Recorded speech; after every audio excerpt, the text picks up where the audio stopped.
নমস্কার, আমি ডক্টর বোধিসত্ত্ব খান চলে এসেছি সহজ শেয়ার বাজারের আরেকটি নতুন এপিসোড নিয়ে। প্রিয় বন্ধুরা, আশা করি সবাই ভালো আছেন এবং সুস্থ আছেন। বাংলাতে একটা কথা প্রচলিত আছে, দুরাত্মার ছলের অভাব হয় না।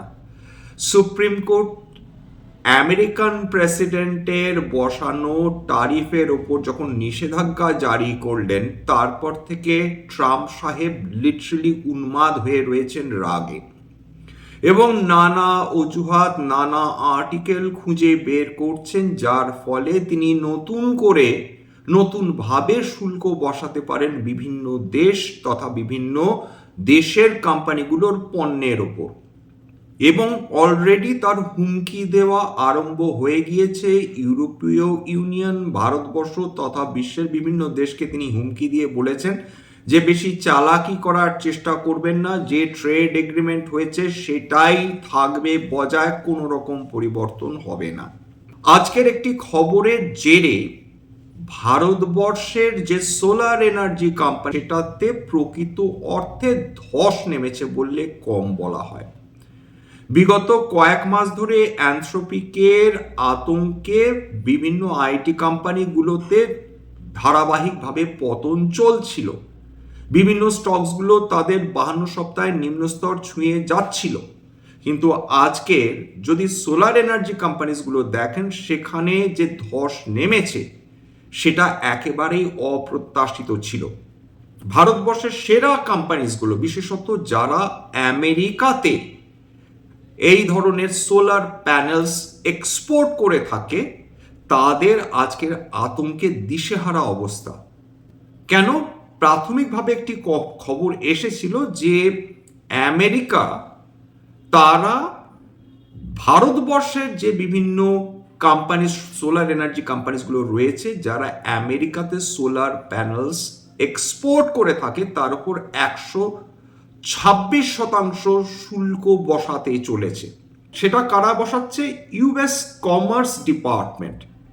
এবং বক্তব্যটা কি? বক্তব্যটা হচ্ছে যে প্রায় $4.5 বিলিয়ন, অর্থাৎ মোটামুটি ধরে নিন প্রায় 40,000 কোটি টাকার ওপর সোলার প্যানেল এই 3টি দেশ থেকে এক্সপোর্ট করা হয় আমেরিকাতে। এবং আমেরিকাতে alliance for American solar manufacturing and trade, তার অন্তর্গত 3টি মেজর কোম্পানিজ, তারা বলছে যে ভারতবর্ষ তথা ইন্দোনেশিয়া তথা লাওসের ও যে এতদিন সাবসিডি দেয়া হতো, তার ফলে আমেরিকান সোলার কোম্পানিগুলো দারুণভাবে ক্ষতিগ্রস্ত হচ্ছে। সুতরাং যে করেই হোক এই সাবসিডি কমানো হোক। এই খবরটা আসার পরে কিন্তু ধস নামে।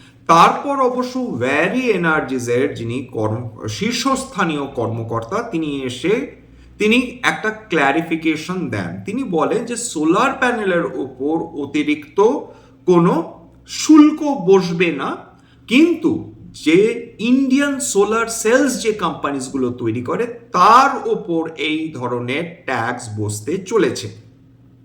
এবং ভ্যারি এনার্জি বললেন যে আমরা কেবলমাত্র বিদেশ থেকে যে সোলার সেলসগুলো রয়েছে সেগুলো ভারতবর্ষে নিয়ে আসি, সেই সোলার সেলসগুলো নিয়ে আমরা সোলার প্যানেলস তৈরি করি এবং আমেরিকাতে এক্সপোর্ট করি। কেবলমাত্র যে সোলার সেলস ভারতবর্ষে তৈরি হচ্ছে, অর্থাৎ প্লেস অফ অরিজিন, সেইগুলোর ওপরই কিন্তু এই ধরনের ট্যাক্স বসতে চলেছে। কিন্তু তারপরেও কি অবস্থার উন্নতি হয়েছে? উত্তর হচ্ছে না।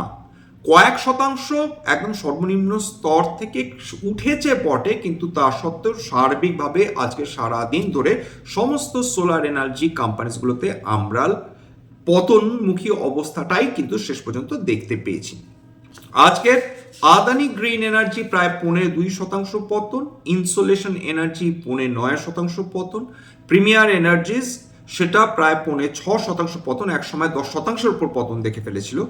এছাড়া বিক্রম সোলার 5.5%-এর উপর পতন, ভ্যারি এনার্জিস সেটা 10.5%-এর উপর পতন, এবং ওয়েবসোল এনার্জি সেটা 6.5%-এর উপর আজকের পতন দেখে ফেলেছে। আরেকটা কনফিউশনের জায়গা তৈরি হয়েছে, সেটা কেবলমাত্র যে সোলার এনার্জি কোম্পানিসগুলোর ক্ষেত্রে হয়েছে তেমনটি না, সার্বিকভাবে বিশ্বজুড়ে এই কনফিউশনটা তৈরি হয়েছে যে বর্তমান যে ট্যারিফ পলিসি রয়েছে আমেরিকা, অর্থাৎ ডোনাল্ড ট্রাম্প যেটা ঘোষণা করেছেন মাত্র পরপর কয়েক ঘন্টার মধ্যে, প্রাথমিকভাবে বলেছিলেন 10% ট্যারিফ বসতে চলেছে বিভিন্ন দেশের ওপর, তারপর বললেন 15% ট্যারিফ বসতে চলেছে বিভিন্ন দেশের ওপর, এখন হোয়াইট হাউস বলছে 10% আপাতত চলবে, কিছুদিন পর থেকে 15%।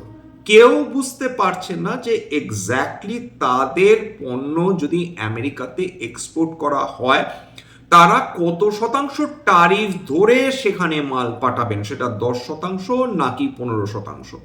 ডোনাল্ড ট্রাম্প, এটা আমাদের বুঝতে হবে যে তিনি এসেছেনই বিভিন্ন দেশকে বিব্রত করার জন্য, গোটা ব্যবসায়িক যে চরিত্র রয়েছে সেটাকে পাল্টে দেবার একটা চেষ্টা তার মধ্যে থাকবে, এবং নেক্সট যে 3 ইয়ার্স যে তিনি থাকবেন, এটা প্রায় বিশ্ববাসী নিশ্চিন্ত হয়ে গিয়েছেন যে কোনো না কোনোভাবে কোনো না কোনো দেশকে তিনি অপমান করবেন, তাদের দেশের ব্যবসা নিয়ে ছিনিমিনি খেলার চেষ্টা করবেন, এবং তার লক্ষ্য একদম উইথ ক্ল্যারিটি বলা যেতে পারে যে তিনি চাইছেন প্রত্যেকটি দেশ যাতে আমেরিকান পণ্য নিতে বাধ্য হয় এবং তার উপর যাতে একটি পয়সারও শুল্ক না বসে। ভারতবর্ষ কতখানি রেজিস্ট করতে পারবে সেটা নিয়ে নানা মুনির নানা মত রয়েছে। এখনো আমাদের হাতে আমেরিকা ভারতবর্ষের যে ফ্রি ট্রেড এগ্রিমেন্ট তার ফাইন প্রিন্টস আমরা যেহেতু পাইনি, সুতরাং আমরা এখনই উইথ সার্টেনটি কখনোই বলতে পারছি না ঠিক কি কি আমেরিকান পণ্য দারুণ অ্যাডভান্টেজ নিয়ে ভারতবর্ষে আসতে চলেছে এবং তার ফলে কোন কোন সেক্টর দারুণ কম্পিটিশনের মুখে পড়তে পারে সেটা আমাদের কাছে এখনো কিন্তু কোনো ক্ল্যারিটি নেই। আজকে বিশ্বের সমগ্র যদি এশীয় মার্কেটগুলো দেখেন, যদি আমেরিকান মার্কেট বিগতকালের রাত্রে দেখেন এবং যদি ইউরোপীয় মার্কেট দেখেন, সমস্ত কিছু দারুণ পজিটিভ একটা মোমেন্টাম নিয়ে ট্রেড করছিল। তাছাড়া এশীয় মার্কেটগুলো সেটা কসপি থেকে শুরু করে নিক্কেই থেকে শুরু করে সাংহাই থেকে শুরু করে তাবর তাবর এশীয় মার্কেটগুলো আজকেরও দারুণ উত্থান দেখেছে। বিগতকাল ন্যাসড্যাক পজিটিভে বন্ধ হয়েছিল, স্ট্যান্ডার্ড অ্যান্ড পুওর পজিটিভে বন্ধ হয়েছিল, ন্যাসড্যাক 1% উত্থান নিয়ে বন্ধ হয়েছে। ভারতবর্ষ বিশ্বের অন্যান্য শেয়ার মার্কেটের তুলনায় আন্ডার পারফর্ম করে চলেছে বিগত বহু মাস ধরে, আজকেরও কিন্তু তার ব্যতিক্রম হয়নি। আজকে নিঃসন্দেহে নিফটি বা সেন্সেক্স বা বিভিন্ন সেক্টর পজিটিভে বন্ধ হয়েছে, কিন্তু একটা প্রশ্ন ডেফিনেটলি রয়ে যাচ্ছে যে টোটাল নাম্বার অফ শেয়ার্স যেগুলো উত্থান দেখেছে এবং টোটাল নাম্বার অফ শেয়ার্স যেগুলো পতন দেখেছে, সারপ্রাইজিংলি আজকের মার্কেট পজিটিভে বন্ধ হওয়া সত্ত্বেও টোটাল নাম্বার অফ শেয়ার্স যেগুলো উত্থান দেখেছে সেগুলো প্রায় 1900-র কাছাকাছি, আর যে শেয়ারসগুলো পতন দেখেছে সেইগুলোর প্রায় 2000-এর কাছাকাছি। অর্থাৎ মার্কেট যে ভীষণভাবে কনভিন্সড তেমনটি কিন্তু নয়। নিফটি এবং সেন্সেক্স প্রাথমিকভাবে দারুণ শুরু করলেও নিফটি একসময় প্রায় 200 পয়েন্টের কাছাকাছি উত্থান নিয়ে ট্রেড করছিল, সেন্সেক্স কয়েকশো পয়েন্ট উত্থান নিয়ে ট্রেড করছিল। সেই সমস্ত উত্থান লিটারালি সেখানে প্রফিট বুকিং হয়ে গিয়েছে ইন্ট্রাডে, এবং নিফটি কোনো মতে অ্যারাউন্ড 50 পয়েন্ট উত্থান নিয়ে বন্ধ হয়েছে, সেন্সেক্সের ক্ষেত্রেও তাই। নিফটি আইটি যদি খেয়াল করে দেখ, সেইগুলো আজকে পজিটিভে বন্ধ হয়েছে, তার কারণ দারুণ ওভারসোল্ড পজিশনে ছিল। বিগতকাল ন্যাসড্যাক 1%-এর উপর উত্থান নিয়ে বন্ধ হওয়ার পরে আজকে কিছুটা ভরসা পেয়েছে বিভিন্ন আইটি কোম্পানিজগুলো, তার ফলে নিফটি আইটি আজকে প্রায় 1.57% উত্থান নিয়ে বন্ধ হয়েছে। আর শর্ট কাভারিং কিছুটা হলেও হয়েছে, সেখানে এনসিএল টেক প্রায় 3%-এর কাছাকাছি উত্থান, ইনফোসিস প্রায় 1%, ওরাকল ফিনান্সিয়াল সার্ভিসেস প্রায় 2.5%, টিসিএস 2%-এর কাছাকাছি, টেক মাহিন্দ্রা প্রায় 1.2%-এর কাছাকাছি উত্থান নিয়ে বন্ধ হয়েছে। নিফটি রিয়েলটি আজকেরও দুর্বলতা দেখিয়েছে, নেগেটিভে বন্ধ হয়েছে 0.19% পতন।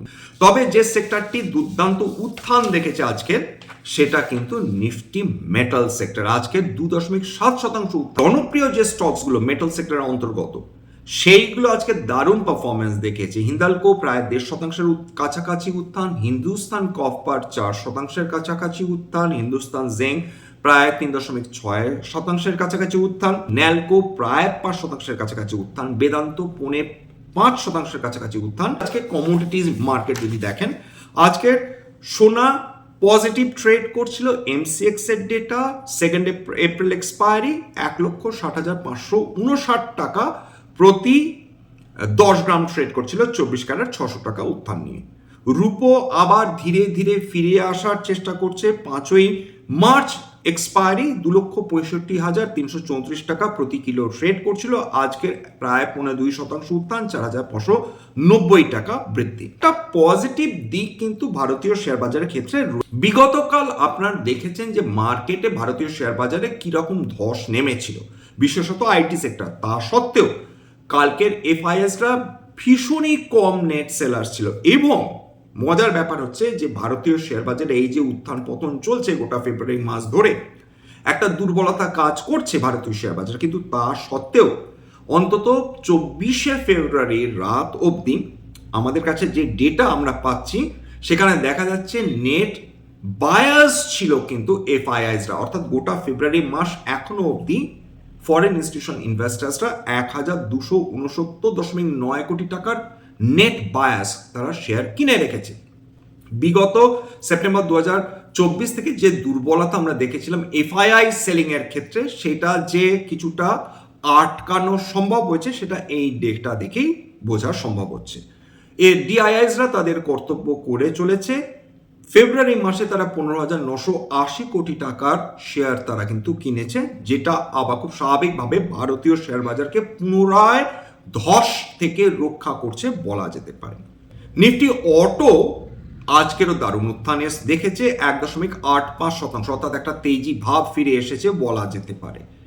যে স্টকসগুলোতে উল্লেখযোগ্য উত্থান এসছে তার মধ্যে ভারত ফর্জ 2.35%, বশ 3.5%, হিরো মোটোকাপ 4%-এর উপর উত্থান, মাহিন্দ্রা অ্যান্ড মাহিন্দ্রা 1.69%-এর উপর উত্থান, এমআরএফ প্রায় 2.5%, তাছাড়া টিভিএস মোটরস 3%। নিফটি অটোতে প্রায় সমস্ত কোম্পানিগুলোতে কিন্তু আমরা একটা পজিটিভ মুভমেন্ট দেখেছি। মার্কেট আজকের কিন্তু ধরে রাখতে পারেনি, নিজেকে 25,500-এর নিচে নিফটি বন্ধ হয়েছে, কারণ অলরেডি ইরান আমেরিকার দ্বন্দ্বের যে ওভারহ্যাং রয়েছে সেটা অগ্রাহ্য করা যাচ্ছে না কোনোভাবেই, কারণ ট্রাম্পের কোনো কথাই এমন এই মুহূর্তে তিনি বলছেন না যার ফলে আমরা বুঝতে পারি যে ইরান আমেরিকার কোনো সদার্থক এগ্রিমেন্ট হয়েছে, তার ফলে এই ওভারহ্যাংটা থাকছে, ভারতীয় বাজার খুব একটা কনভিন্সড হতে পারছে না। এছাড়া এই যে এক্সপোর্ট নিয়ে যে যন্ত্রণা চলছে, অর্থাৎ আমেরিকান মার্কেট ভারতবর্ষের এখন একমাত্র গন্তব্যস্থল যে হতে পারে না সেটা তিনি ঠাড়ে ঠাড়ে বুঝিয়ে দিচ্ছেন।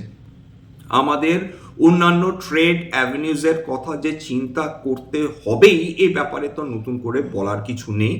ভারতবর্ষে কবে শক্তি ফিরে আসবে সেটার অপেক্ষায় সবাই কিন্তু বসে রয়েছেন, এবং শর্ট টার্ম ভোলেটিলিটি যে বজায় থাকছে বা ভবিষ্যতে বজায় থাকবে যতক্ষণ না কিছু ইমিডিয়েট রেজলিউশন আসছে ততক্ষণ আমাদের অপেক্ষা করা ছাড়া উপায় নেই। ট্রাম্প যতদিন তিনি থাকছেন ততদিন আমরা কখনোই আমেরিকাতে এক্সপোর্ট নিয়ে বা আমাদের এক্সপোর্টমুখী কোম্পানিগুলোকে নিয়ে খুব যে আমরা স্বস্তিতে থাকবো তেমনটিও কিন্তু নয়। স্ট্যান্ডার্ড ডিসক্লোজার যে কোম্পানিগুলো নিয়ে আলোচনা করলাম, হতে পারে তার মধ্যে কয়েকটা কোম্পানিতে আমার বা আমার পরিবারের বিনিয়োগ থাকলেও থাকতে পারে, ভবিষ্যতে যদি আমরা নতুন করে কিনি বা বিক্রি করি আগাম বিজ্ঞপ্তি দিয়ে কিনতে বা বিক্রি করতে পারবো না।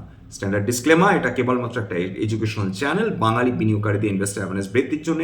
এখানে কোনো ধরনের কোনো শেয়ারে buy sell recommendation, suggestion, advice এমনকি ইনফ্লুয়েন্স করার প্রচেষ্টা নেই। আমার কথা শুনে যদি কোনো শেয়ার বা কোনো অ্যাসেটে বাই সেল সিদ্ধান্ত নেন ক্ষতির মুখোমুখি হতে পারেন, সুতরাং সবসময় একজন সেবি রেজিস্টার্ড ইনভেস্টমেন্ট অ্যাডভাইসারের পরামর্শ নেওয়ার চেষ্টা করবেন বা নিজের ডিউ ডিলিজেন্স করবেন, সেক্ষেত্রে আপনারা উপকৃত হলেও হতে পারে। সবশেষে যেটা বলি, যদি এই ধরনের এপিসোড আপনাদের ভালো লাগে প্লিজ একটা লাইক দেবেন, প্লিজ সাবস্ক্রাইব করবেন, এবং যদি সত্যি মনে আমার বাঙালি ভাই বোনদের জীবনে একটুখানি ভ্যালু অ্যাড করতে পেরেছি প্লিজ নিজের গ্রুপে শেয়ার করে দেওয়ার চেষ্টা করবেন, যাতে বহু বাঙালি বিনিয়োগকারীর কাছে এই ধরনের এপিসোড পৌঁছে যায়। নমস্কার।